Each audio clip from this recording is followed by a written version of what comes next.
안녕하세요. 반갑습니다. 6년 강사입니다. 오늘은 241번부터 진도를 나가 볼 건데요. 기억본을 보면 뭔 소린가 싶어요. 그러면 차분히 보시면 형벌불소급 원칙의 보호 영역에 포섭이 되려면 이런 그림이어야 돼요. 행위 당시에 처벌 규정이 없었는데 처벌 규정을 만들었어요. 그래서 얘를 이렇게 갖고 와서 적용을 하는 거예요. 이게 형벌불소급 원칙이 문제가 되는 거거든요.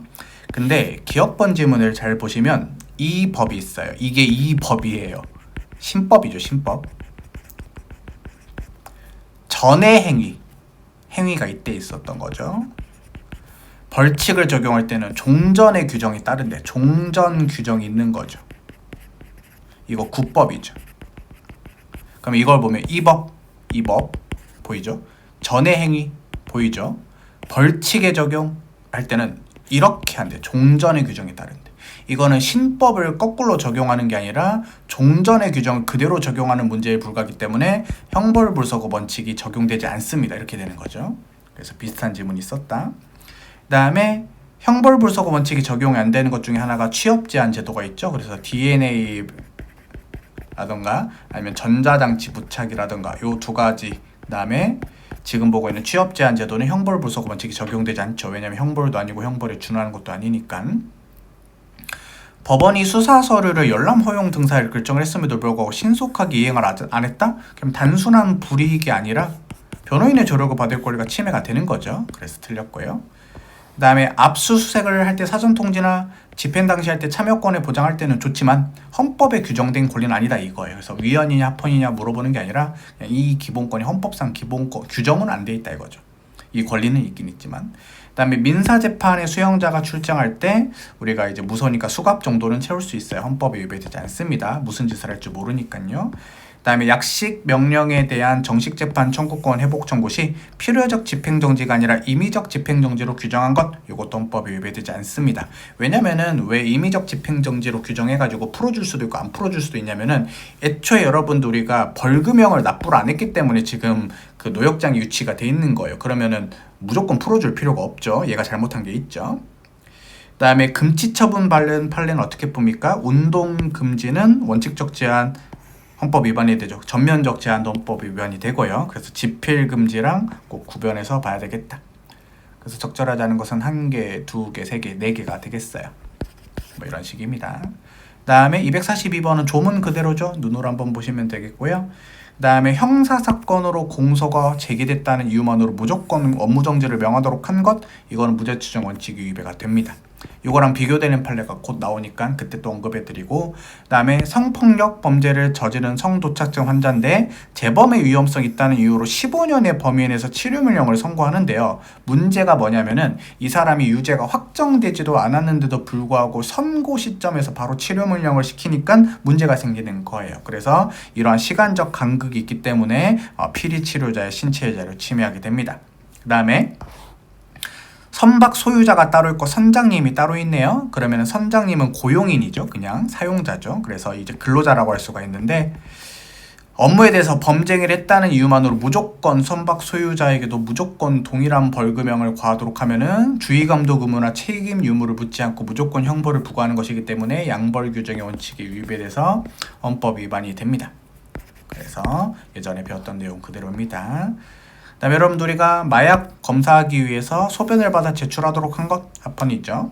그 다음에 보호모자 2명과 의사 1명으로 사람을 미친놈으로 만들 수 있어요. 헌법 위배가 되는 판례다.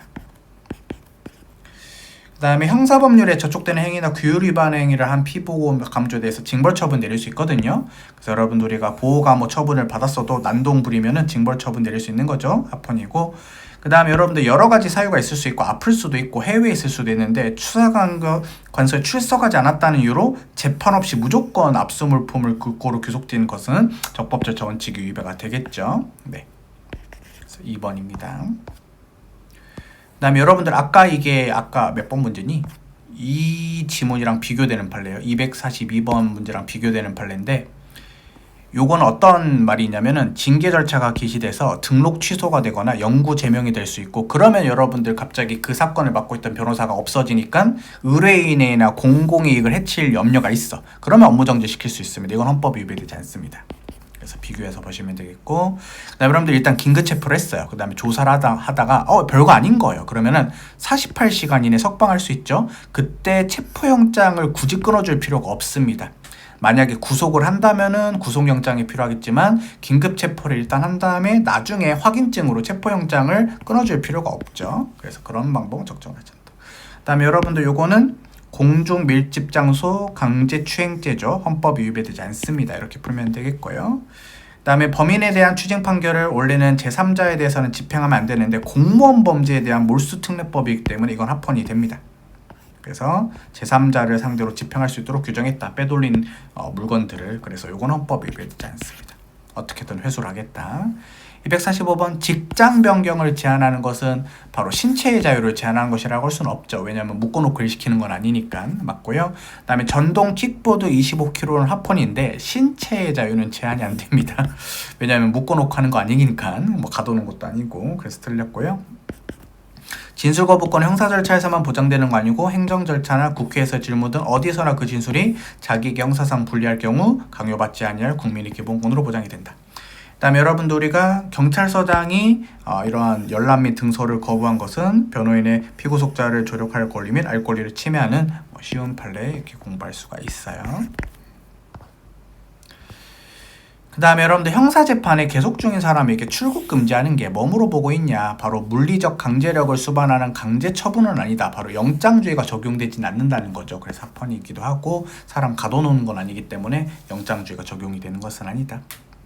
그 다음에 병에 대한 징계 처분 판례네요. 그럼 좀 조심해야 되죠. 저는 이런 문제가 나오면 나머지를 같이 봐요.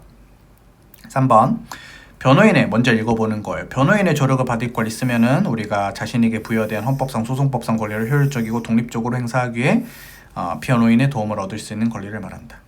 4번에 교정시설 내 수용자와 변호사 간의 접견교통권은 재판 청구권으로 볼 수가 있다. 그래서 서로 연락할 수 있는 권리가 있는데 그럼 2번이 틀린 이유는 아마 병에 대한 징계 처분이 영장주의 원칙이 적용된다라는 의견으로 시험에서 낸 지문을 갖고 온 것 같아요.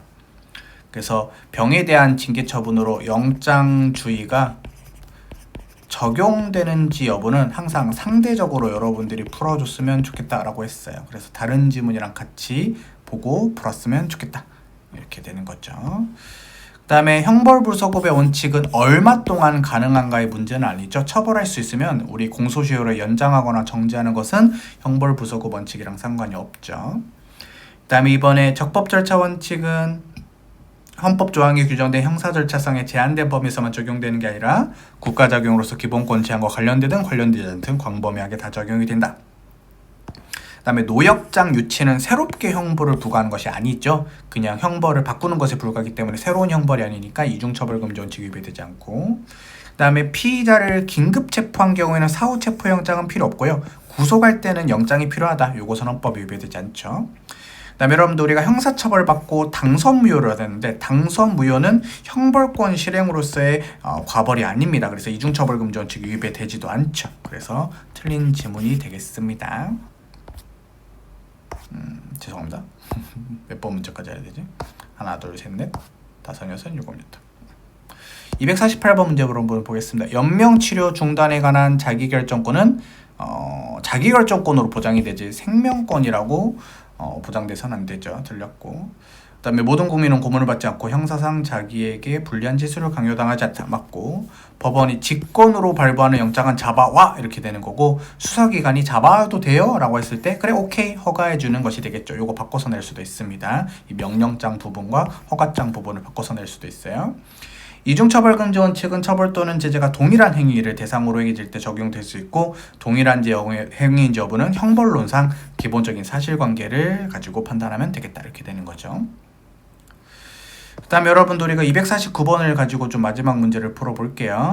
범죄 피의자로 입건된 사람이 경찰 공무원이나 검사의 신문을 받으면서 신문을 밝히지 않고 지문채취에 불응할 때 형사처벌을 부과하는 것은 강제력을 하는 것이 아니라 심리적으로 압박을 주는 거죠. 그래서 이렇게 사람 손을 가지고 이렇게 지문을 강제로 찍은 것이 아니기 때문에 영장주의가 적용이 안 됩니다. 근데 여러분들 수사기관이 필요해서 이렇게 손을 가지고 갖다 찍으면 또 영장주의가 적용이 돼요. 그래서 들렸고요. 그 다음에 형사사건에서 변호인의 조력을 받을 권리에 국한이 되죠. 12조 사항은. 그래서 민사, 행정, 헌법소원 사건은 27조의 재판 청구권으로 가는 거지 12조 사항의 변호인의 조력을 받을 권리라고 할 수는 없다. 그래서 틀렸고.